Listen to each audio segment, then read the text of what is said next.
अक्रूर जी ठाकुर जी को लेने आए। गोपियां रुदन करती हैं, यशोदा मैया नंद बाबा रुदन करते, ब्रजवासियों के साथ मथुरा ठाकुर जी गमन करते।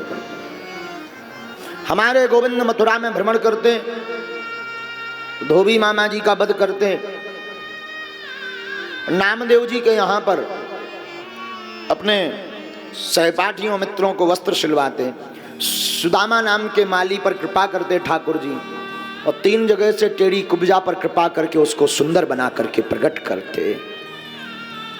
जहां पर राजा कंस ने मारने के लिए भगवान को बुलाया था, उस मैदान के बाहर कुबलिया पीड़क नामक हाथी लगा रखा था। बलदाऊ भैया ने उसका वध कर दिया, और रंगभूमि में जैसे ही ठाकुर जी ने प्रवेश किया तो ऊंचे सिंहासन पर कंस बैठा, बाकी सारे ब्रजवासी बैठे। जाकी रही भावना जैसी प्रभु मूरत देखी तिन तैस। जिसकी जैसी भावना ठाकुर जी उसको वैसे ही दिखाई पड़े। और सल तोसल मुष्टिक चाणूर ये पहलवान ठाकुर जी को ललकारने आए कि माई का दूध पिया है तो आओ लड़ो। भगवान 2-2 मुक्काकी करने लगे। पहलवानों का वध करके ठाकुर जी रंगभूमि पर चढ़ गए, केस के बाल पकड़ करके पूरी रंगभूमि में खचोरा लगाकर, मामा कंस के बाल पकड़कर पूरी भूमि में खचोरा लगाकर उसके ऊपर बैठ करके पापों को ध्यान करवाया। एक मुष्टिक बना करके जैसे ही कंस पर प्रहार किया, कंस का वध हो गया। बोलो वृंदावन बिहारी। कंस की 2 पत्नियां, एक का नाम अस्ति, एक का नाम प्राप्ति। ब्रजवासियों को वापस किया भगवान ने। महाराज उग्रसेन को राजा बनाया। अस्ति और प्राप्ति दोनों जरासंध की बेटियां। जरासंध ने 17 बार आक्रमण किया। इसी बीच में ठाकुर जी संदीपनी आश्रम उज्जैन गए, वहां पर अध्ययन किया। गुरु गृह पड़न गया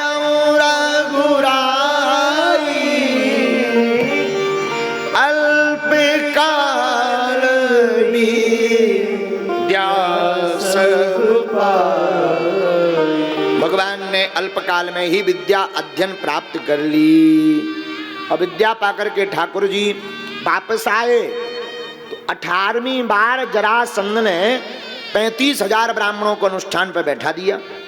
अगर इस बार हम विजय प्राप्त नहीं हुए युद्ध में तो तुम सब ब्राह्मणों को मार देंगे।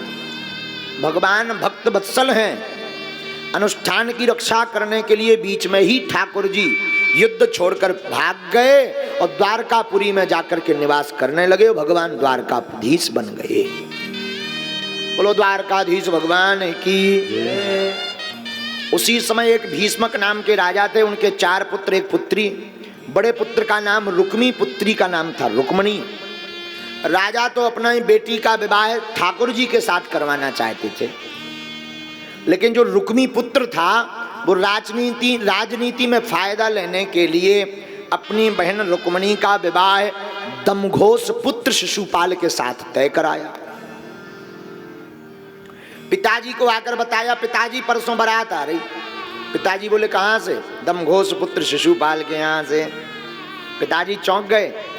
पुत्र के आगे एक नहीं चली, पर रुक्मणी मैया तो हमारे ठाकुर जी से प्रेम करती थी।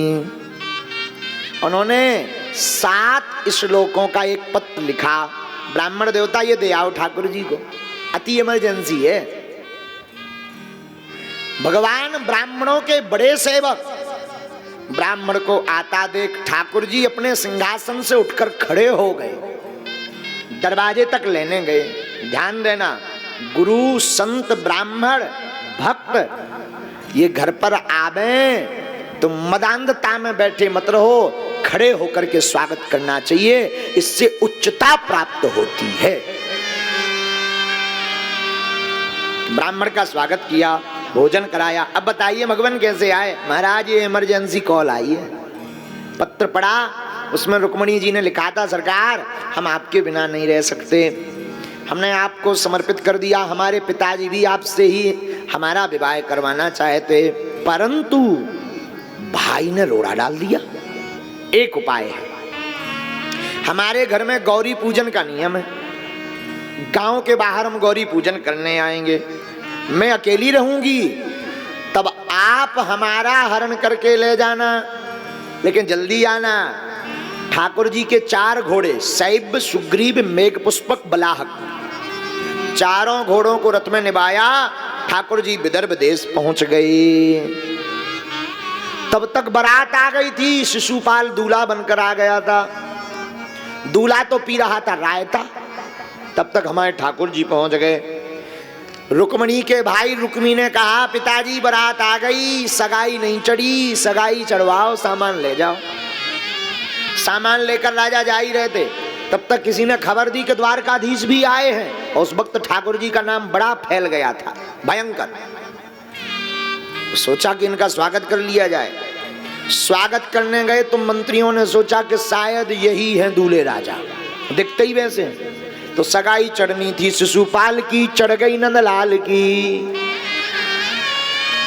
राजा नाराज हो गए, अरे ये नहीं है दूल्हे राजा, दूल्हे राजा तो मिर्चवानी पी रहे, हाँ ये तो भाई द्वारकाधीश हैं। ठाकुर जी मन ही मन बोले, ठीक रहो ससुर जी, कम से कम नियम तो पूरा होगा। कल के दिन वरना लोग ये कहते कि बिना नियम के ब्याह अब हो, सब नियम पूरे हो जाए। अब आप पधारी गए हैं, तो राजा ने कहा सरकार जरा घर चलिए। भगवान बोले चलो। गांव में ढोल नगाड़े बजने लगे, द्वारकाधीश आए, द्वारका। ओहो, एक बूढ़ी अम्मा खड़ी थी, हे भगवान दूल्हा कितना सुंदर है, जय हो भगवान, ऐसी सुंदर हमारी बिटिया रुक्मणी, दूल्हा भी इतना सुंदर। एक मंत्री ने बताओ जे नहीं दूल्हे राजा, दूल्हे राजा तो जन्माशय में रसगुल्लन को अपनो सीरा छुटा रहे, ये तो द्वारकाधीश हैं। अच्छा, बूढ़ी अम्मा हाथ जोड़ के कहने लगी, हे भगवान यही दूल्हा बन जाए, कम से कम लिवाने के बहाने दर्शन तो होते ने। ठाकुर जी मन ही मन मुस्कुरा के बोले, अम्मा चिंता ना करो, ये रजिस्ट्री पे हमारी, ई प्लाट पे हमारी रजिस्ट्री हुई है, कोई और नहीं आएगा, आशीर्वाद। मध्य में ठाकुर जी को ध्यान आया कहीं रुक्मणी जी पूजा करके ना भग जाएं, बीच में ही विदा ली। अच्छा महाराज हमें आज्ञा दो, हम फिर आएंगे, अच्छे से मिलेंगे दोबारा। ठाकुर जी रथ लेकर आए। तब तक जरासंध भी उस बारात में आया था, उसने शिशुपाल के कान में बताया द्वारकाधीश आए, तुम्हें खबर लगी? शिशुपाल बोला तो बोले, ये जहां भी आते वहां दाल में काला नहीं होता, पूरी दाल ही काली होती है, क्या करें? बिटिया की सिक्योरिटी बढ़ा लो, वरना जौन सी पाल की तुम दुल्हन के लेबे के लाने लाए हो, वही में बैठ के तुम ना जाइयो कहूँ है। दुल्हन की सिक्योरिटी बढ़ा दी, सैनिक भेज दे।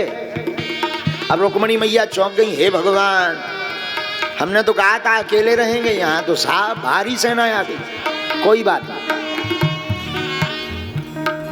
मनु जाहि राचे वो मिलहि शोभ, सहज सुंदर सांवरो, मन जाहि राचे वो मिलहि शोभ, सहज सुंदर सांवरो, करुणा निदान सुजान शील, स्नेह जानत राम, करुणा निदान सुजान शील, स्नेह जानत राम। हमें ठाकुर जी ही बर मिले।